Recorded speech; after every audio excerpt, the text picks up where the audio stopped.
In this video, we are going to learn the application of Q-test, which is also called as Dickson's Q-test.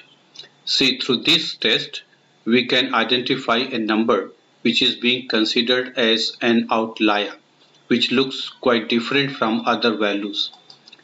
So Q-test is used for identification and rejection of outliers. It should be applied very cautiously and never more than once in a data set. See, the calculation of Q value is quite easy. This Q is equal to gap divided by range, where this gap is actually difference between outlier and its closest number, and the range that can be known by getting difference of largest and smallest number. And if the calculated value Q is more than Q table value or Q critical value, then we reject the outlier number. We do not consider that number which is being considered as outlier.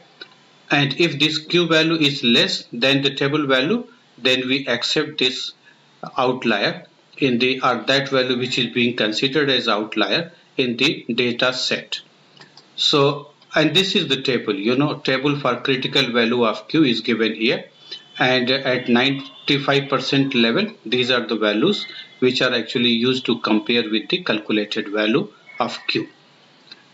We can understand this aspect by considering a individual distribution data. See here, these are the values. Suppose you obtain these values by doing an experiment.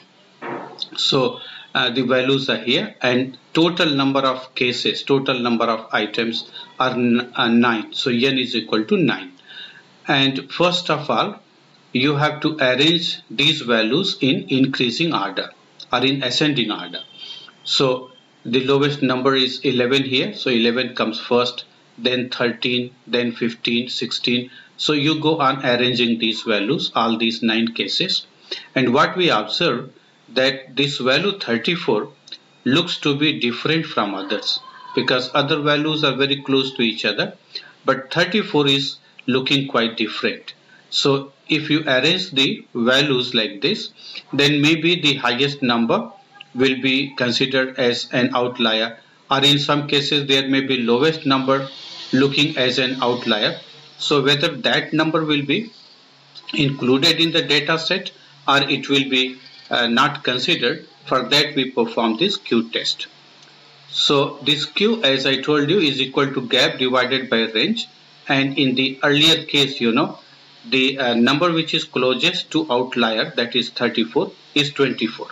So 34 minus 24 will be the gap, because the closest number is 24, and the range will be between 34 to 11. So 34 minus 11 will give the range. So in this calculation, 34 minus 24 divided by 34 minus 11, and it will be 10 divided by 23. Now final Q value will be 0.43. And what we observe that this table value or Q critical value is 0.493, because if we observe that table, it will be 0.493, and our calculated value is quite less than this 0.493. So we accept the hypothesis. It means we accept this 34 number as part of this data set. It is not an outlier. So in this case, the number 34 is not an outlier. So this is the way we can decide whether a particular value which is looking to be different from others will be considered to be the part of that data set or it will be rejected.